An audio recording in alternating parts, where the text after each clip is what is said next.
Hello guys, आपका बहुत बहुत स्वागत है। हम डिजीज़ के ट्रीटमेंट की बात करेंगे तो किस तरीके से जो दवाइयाँ हैं उसका कॉम्बिनेशन लगाया जाता है। तो कई तरीके की दवाइयों का इस्तेमाल किया जाता है। जैसे उदाहरण के लिए जैसे खराश है, बुखार है, जुकाम है और साथ ही साथ कफ निकल रहा है। तो इस तरीके की समस्या में क्या करते हैं हम? तो सबसे पहले हम इसमें करते क्या हैं, सबसे पहले हम इसकी जाँच करते हैं कि टाइफाइड है, मलेरिया है या सीज़नल बुखार है या क्या है, इस तरीके से। तो जब जाँच हो जाती है, जब डायग्नोसिस हो जाती है तो उसके बाद दवाइयों का इस्तेमाल किया जाता है, क्योंकि कई तरीके की दवाइयों का इस्तेमाल किया जाता है। तो जैसे कि एंटीबायोटिक हो गया, एंटीपायरेटिक हो गया, एनाल्जेसिक हो गया, एंटीहिस्टामिन हो गया, प्रोटॉन पंप इन्हिबिटर हो गया और उसके बाद एंटी ट्यूसी हो गया, और भी कई तरीके की मेडिसिन को इसमें जोड़ा जाता है। तो एग्ज़ाम्पल के लिए अगर मरीज़ को मतलब बुखार है, जुकाम है, खराश है, इस तरीके की समस्या है और माइल्ड है, सीवियर नहीं है, माइल्ड है या मॉडरेट है, तो इस तरीके से हम मेडिसिन को प्रेस्क्राइब कैसे करते हैं। तो उदाहरण के लिए इस तरीके से मेडिसिन का कॉम्बिनेशन लगता है। जैसे पहले हम एंटीबायोटिक का इस्तेमाल करेंगे। एंटीबायोटिक में कौन-कौन एंटीबायोटिक, सिप्रोफ्लेक्सिन या एमॉक्सिलिन, दोनों का इस्तेमाल नहीं करेंगे, दोनों में से किसी एक का इस्तेमाल करेंगे। चाहे तो सिप्रोफ्लेक्सिन का इस्तेमाल करेंगे या एमॉक्सिलिन का इस्तेमाल करेंगे। और इसमें क्या है, जो सिप्रोफ्लेक्सिन है इसका इस्तेमाल 250 mg या 500 mg में, अथवा एमॉक्सिलिन 250 mg या 500 mg में हम कर सकते हैं। अगर हमको ज़रूरत होगी तो एमॉक्सिलिन के साथ जब पोटेशियम क्लेविनेटम लगा होता है तो उसका भी इस्तेमाल हम कर सकते हैं। तो एमॉक्सिलिन पोटेशियम क्लेविनेटम और सिप्रोफ्लेक्सिन जो होता है उसका भी हम इस्तेमाल कर सकते हैं। दोनों में से किसी एक एंटीबायोटिक का इस्तेमाल हम करते हैं और जिस हिसाब से माइल्ड, मॉडरेट, सीवियर होता है उस हिसाब से एंटीबायोटिक का चुनाव किया जाता है। तो माइल्ड केस में ऐसा होता है, सिप्रोफ्लेक्सिन का इस्तेमाल ज़्यादा किया जाता है। एमॉक्सिलिन से क्या होता है कि जीआईटी को थोड़ा प्रॉब्लम होती है, जैसे मतलब उसमें थोड़ा उसका उसमें फीकल मैटर में बदलाव आ जाते हैं, थोड़ा सा कंस्टिपेशन की प्रॉब्लम हो सकती है, इस तरीके की समस्याएं इसमें आती हैं। इस वजह से कुछ लोगों में सिप्रोफ्लेक्सिन एलर्जी देता है तो उसमें एमॉक्सिलिन चलाते हैं, जिसमें एमॉक्सिलिन एलर्जी देता है उसमें सिप्रोफ्लेक्सिन चलाते हैं। और भी एंटीबायोटिक होती हैं जिसका इस्तेमाल किया जा सकता है। और सिप्रोफ्लेक्सिन या एमॉक्सिलिन ये एंटीबायोटिक हैं, ग्राम पॉजिटिव और ग्राम नेगेटिव बैक्टीरिया को ये ख़त्म करती हैं, मार देती हैं। तो इसमें किसी एक एंटीबायोटिक का चुनाव करेंगे। साथ में हम एंटीहिस्टामिन का इस्तेमाल कर सकते हैं, चाहे तो हम सेट्राजिन का इस्तेमाल करें या लियोसेट्राजिन का इस्तेमाल करें। तो ये 5 mg में या 10 mg में जैसे चाहे हम इसका इस्तेमाल कर सकते हैं। और इसको जो है सेट्राजिन को दिन में एक बार या लियोसेट्राजिन को दिन में एक बार देते हैं, 24 घंटे में एक बार। और जो एंटीबायोटिक है सिप्रोफ्लेक्सिन या एमॉक्सिलिन, इसको दिन में 2 बार देते हैं। तो इस तरीके से इसका इस्तेमाल करते हैं। तो ये एंटीहिस्टामिन है और ये एंटीबायोटिक है। और गाइस इसमें और साथ ही साथ दोनों का इस्तेमाल नहीं करेंगे, सेट्राजिन और लिवोसेट्राजिन दोनों का इस्तेमाल, दोनों में से किसी एक का, क्योंकि दोनों एंटीहिस्टामिनिक है। तो दोनों में से एक, अगर कम समस्या है गाइस, इसमें सबसे बड़ी बात है, अगर समस्या कम है तो सेट्राजिन का इस्तेमाल करेंगे, और अगर समस्या ज़्यादा है, हिस्टामिनिक एक्शन ज़्यादा है, तो लिवोसेट्राजिन का इस्तेमाल हम कर सकते हैं। अगर समस्या के साथ में खिंचाव है, अस्थमैटिक टाइप का, तो उसमें लिवोसेट्राजिन प्लस मांटिल्यूकास्ट का इस्तेमाल करते हैं। तो इस तरीके से एंटीबायोटिक का चुनाव करते हैं, एंटीहिस्टामिनिक का चुनाव करते हैं। तो जैसे ज़रूरत होती वैसे कम ज़्यादातर केस में सेट्राजिन से ठीक हो जाता है।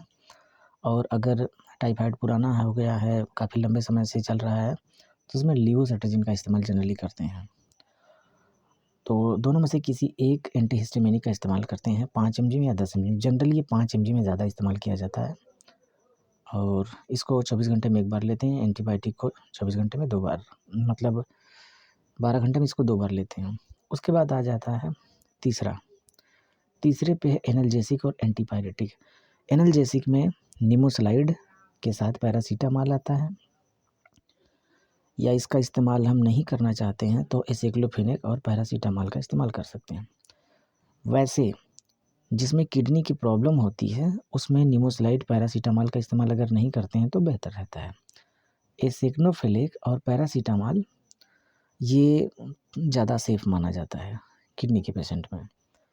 वैसे ये डॉक्टर की चॉइस के ऊपर डिपेंड करता है, किस तरीके के मरीज़ में प्रॉब्लम उस तरीके से इसका इस्तेमाल वो करते हैं। चाहे वो निमोसलाइड पैरासीटामॉल चलाएँ या एसिग्नोफिलिक पैरासीटामॉल चलाएँ। तो इसमें 325 और 100 mg का कॉम्बिनेशन लगा होता है और ये भी दिन में 2 बार दिया जाता है, मतलब 12 घंटा में 2 बार इसका इस्तेमाल करते हैं। और तो ये एनाल्जेसिक और एंटीपायरेटिक, उसके साथ में बी कॉम्प्लेक्स का इस्तेमाल किया जा सकता है, विटामिन बी कॉम्प्लेक्स। और इसके साथ में इस समय लैक्टिक एसिड बैसिलस का भी इस्तेमाल बहुत तेज़ी से किया जा रहा है।